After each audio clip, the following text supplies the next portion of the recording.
Bismillahirrahmanirrahim. Assalamualaikum warahmatullahi wabarakatuh. Peserta kelas bekam holistik, hari ini insya Allah akan saya kenalkan ya perlengkapan yang komplit dan super lengkap ya proses teknik terapi bekam. Baik, ini saya akan kenalkan nama-nama alatnya, kemudian saya detailkan apa sih fungsi alat-alat semuanya gitu. Nah ini saya mulai dari ini nih ya, ini ada sarung tangan ya, sarung tangan. Kemudian ini yang satu boxnya lah ya, ini satu boxnya. Kalau belinya mudah di alat-alat kesehatan itu dijual. Kemudian ini ada tisu ya, ini tisu kering, ini ada kain kasa tapi yang steril ya, yang steril. Nanti saya jelaskan antara mana sih penggunaan tisu kering dan bedanya apa dengan penggunaan kain kasa steril gitu. Kemudian ini masker ya, penutup hidung ini dan mulut. Kemudian ini kop, caping atau kop. Nah ini ada penampan ya, penampan untuk naruh kopnya. Kemudian ini ada stainless ya, jadi stainless yang bentuknya persegi panjang ya, persegi panjang. Nah di sini untuk naruh ini ada klem ya, ada klem. Kemudian ada alat untuk menyukur ya, membersihkan rambut yang di sini. Kemudian ada lancing device atau pen ya, pen. Kemudian nanti dalamnya ini pen ini untuk dalamnya untuk naruh jarum. Kemudian di sini ada bisturi, ini bisturi. Nah pasangannya bisturi ini ada scalpel ya, pegangan untuk bisturinya ya. Ini nanti akan saya sampaikan bagaimana cara masangnya. Kemudian ini gunting stainless yang bagus. Kemudian berikutnya ini pompa ya, pompa untuk memompa ini, untuk memompa kopnya ya itu. Kemudian sini ada stainless bengkok ya, yang berbentuk oval. Nah ini kemudian di sini ada untuk ini namanya mangkok ya, mangkok yang terbuat dari plastik. Boleh pakai stainless juga boleh, enggak apa-apa. Ini untuk memudahkan naruh ya, naruh minyak ini.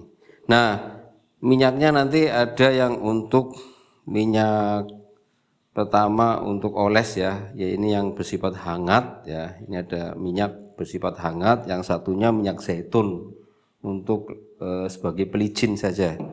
Nah ini biasanya digunakan untuk yang pertama supaya darah itu ngangkat ya, artinya lancar ya. Kemudian punggung menjadi hangat. Kemudian ini ada dua botol yang saya tulis, ada bekas ada baru. Kalau ini untuk tempat naruh jarum ya, nah ini ditulis baru. Kemudian yang bekas itu setelah proses terapi bekam selesai nanti dimasukkan ke botol yang bekas. Kemudian ini pelengkap ya, ini betadine. Jadi fungsinya juga untuk nanti untuk luka baru ya, setelah selesai biasanya areanya dikasih ini betadine. Kemudian di sini ada baju klien atau pasien ini.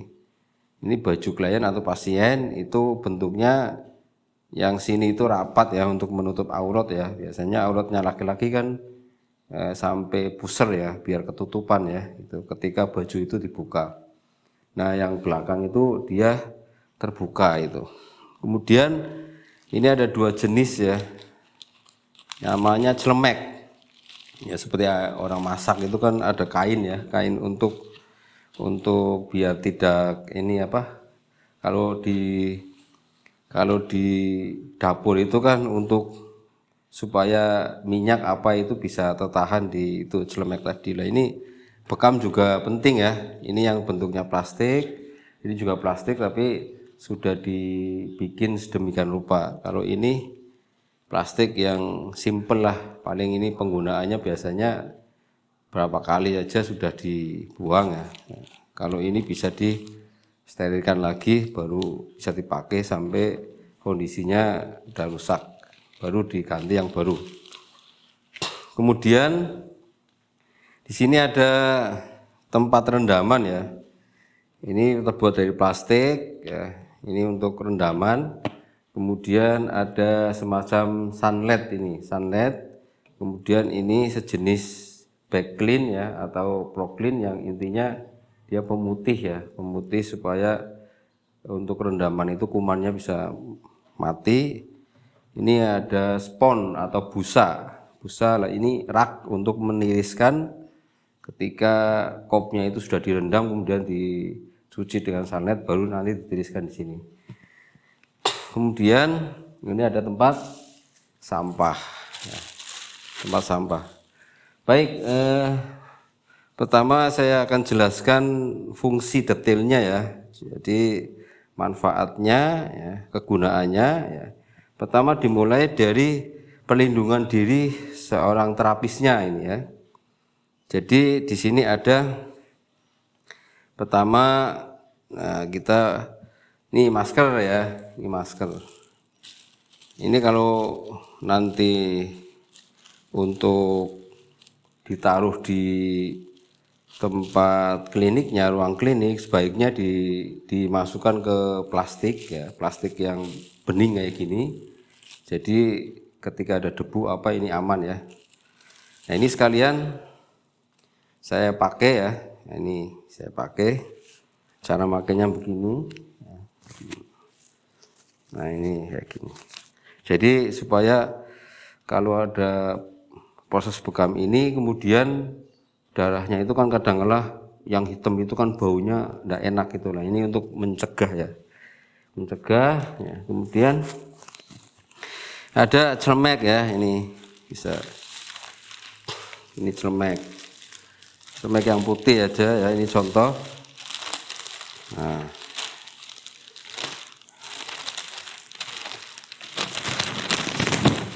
ini cara makainya ya, biar ketika kita bekam nanti aman. Kalau ada darah yang muncrat ya, itu bisa tertahan di celemek ini, jadi kita aman. Fungsinya untuk pelindung diri ya dari muncratnya darah bekam. Nah ini bisa pakai ini, bisa pakai ini ya, salah satu ini sebagai contoh saja supaya milih ya, salah satu yang lebih enak yang mana gitu. Yang jelas antara ini dengan ini harganya beda, kalau ini lebih mahal gitu. Dulu ya 25.000, sekarang mungkin lebih dari 35 lah ya ini. Kalau ini murah saja, ini paling ya 7.500 apa 10.000 gitu. Maksimalnya 15.000 lah, ini lebih murah. Oke, kemudian ini sarung tangan nih ya, ini sarung tangan nih. Nah, sarung tangan nanti kalau praktek untuk bekam ini paling rendah minimal 3 pasang ini ya. Jadi 1 pasang itu digunakan untuk relaksasi. Ini cara makainya ya.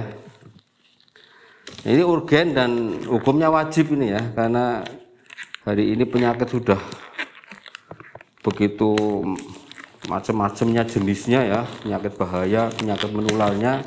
Maka sarung tangan bagi pembekam ini hukumnya wajib. Jadi bukan penunjang saja tapi hukumnya wajib. Nah, baiknya beli sarung tangan ini yang ininya kuat, jangan mudah koyak atau mudah sobek. Kadang-kadang ada. Ini cara makainya ya, pastikan ini jempolnya itu minimal 3 pasang. 1 untuk permulaan relaksasi ketika punggung pasien dilumuri darah, kemudian dilumuri minyak ya. Minyak ini ya, minyak yang hangat ini. Kemudian kita sudah pakai ya, kena minyak, baru nanti ketika sudah mulai mau bekam ini dibuang ya. Ini dibuang, ganti yang baru. Maka minimal 3 pasang. Fungsinya adalah untuk memutus mata rantai ya, penyakit menular dari penyakit kliennya, misalnya dia kena virus HIV atau virus ini kena TBC, itu kan biasanya dia ada penularan penyakit. Nah, ini fungsinya adalah memutus mata rantai. Dimana kalau ada luka, ada darah ya, kita pakai ini, kesentuh itu kita aman ya. Ini fungsinya apa? Sarung tangan. Kemudian berikutnya, nah ini berikutnya, ini ada kop. Kop ini ada 5 jenis ya. Ini yang nomor 2 ya. Nomor 1 itu lebih kecil lagi. Kemudian ini nomor 2, ini nomor 3, ini nomor 4, nomor 5 itu yang lebih lebar lagi ya. Nah, dari jenis yang berbeda-beda ini untuk menentukan area ya, area. Kalau yang kecil, enggak mungkin yang kecil itu untuk area pelipis ya, misalnya kayak gini, ini enggak balance ya, enggak imbang lah ya, lucu ya, terus enggak bisa maksimal ini. Maka untuk yang daerah pelipis ini ya, kalau keluarnya pusing misalnya, itu pakai yang nomor 1, yang paling kecil biasanya di sini. Nah, kemudian kalau yang ini digunakan ya biasanya di kepala atau maksimal ya yang inilah di sini, tergantung kepalanya ya. Kalau kepalanya kecil ya pakainya yang ini. Kalau kepalanya itu tengkorak atasnya lebar, itu pakainya yang ini gitu. Jarang pakai yang ini, yang nomor 4 sama 5 jarang. Jadi umumnya ya kalau enggak ini ya ini. Tapi biasanya nomor 2 ya, dari yang kecil. Jadi fungsinya kop ini adalah yang pertama untuk pembukaan tadi ya, biasanya kalau awalnya kan ada relaksasi, punggung dilumuri minyak, kemudian ini untuk bekam meluncur lah, itu fungsinya. Yang kedua untuk ngekop. Nah, jadi tahapan penghisapan pertama itu adalah mengumpulkan darah di lokasi yang dikop tadi. Ini fungsinya ngekop dan untuk menampung darah ketika sudah dilukai, dikop kembali dan darahnya keluar. Nah, ini sebagai penampung ya, penampung darah. Ini fungsinya. Kalau ini ya nampan stainless ini ya untuk naruh saja ya. Kalau bisa yang stainless ini jadi bagus ya. Kemudian berikutnya pasangannya ini ya, pasangannya kop ini harus ada pompanya ya kan. Ini pasangan. Jadi pompa ini gunanya untuk memompa ya. Ini alatnya sudah bagus ya. Kalau dulu kan pakainya tanduk ya. Nah, ini sekarang ini contohnya misalnya. Nah, ini tarik aja kayak gini. Ini kalau pompanya yang bagus itu 2 tarikan atau sampai 2 sampai 3 tarikan itu sudah cukup, ini sudah ngekop. Nah, ini jadi fungsinya pompa ini adalah untuk memompa kop ketika dipasang di area titik yang mau di kop itu. Kemudian berikutnya ini ini ada cukur ya atau garuk ya. Ini digunakan untuk mencukur rambut ketika areanya itu di daerah kepala, kan ada rambutnya nih ya, terutama misalnya di puncak kepala, namanya umumuhis ya. Maka harus dikerok dulu, nah, dikerok dulu supaya bersih, baru nanti dikop ya. Nah, dikop pakai yang ini. Jadi ini fungsinya untuk membersihkan rambut, terutama di kepala ya, area yang mau dikop gitu. Ini juga kadang-kadang yang kaki ya, kalau ada titik di area kaki itu kemudian rambutnya banyak, itu juga biasanya kalau dikop itu kopnya selalunya mau lepas.